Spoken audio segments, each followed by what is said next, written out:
Lors de la recherche de la cause d'une panne touchant l'équipement électrique d'un véhicule, il importe de pouvoir lire le schéma d'installation électrique et de pouvoir localiser rapidement tel capteur ou commutateur. Les schémas d'installation électrique sont souvent munis de repères d'identification identiques à ceux que l'on trouve sur les plans d'orientation, avec des lettres sur un axe et des chiffres sur d'autres axes. Pour éviter des interprétations erronées, il faut savoir que certains symboles sont normalisés, c'est-à-dire que ces symboles sont communément utilisés et ne diffèrent pas d'une marque de véhicule à une autre. Cet écran, ainsi que les 6 écrans suivants, montrent les symboles normalisés de différents composants que l'on peut trouver dans des schémas d'installation électrique.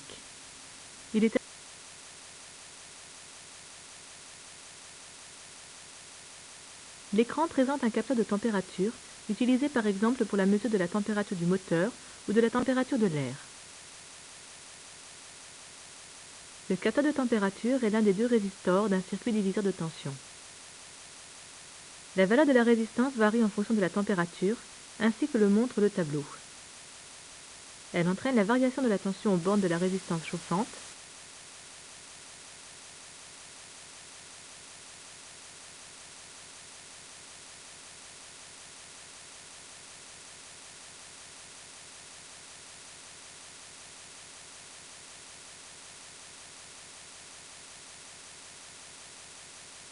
Nous allons à présent vous décrire deux méthodes pour rechercher les pannes.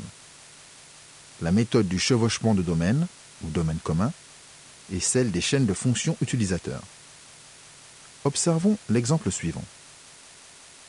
Lorsqu'il utilise le chevauchement de domaine pour rechercher la panne, le mécanicien essaie de la localiser en testant d'autres fonctions utilisateurs qui ont un domaine commun avec la fonction utilisateur défaillante.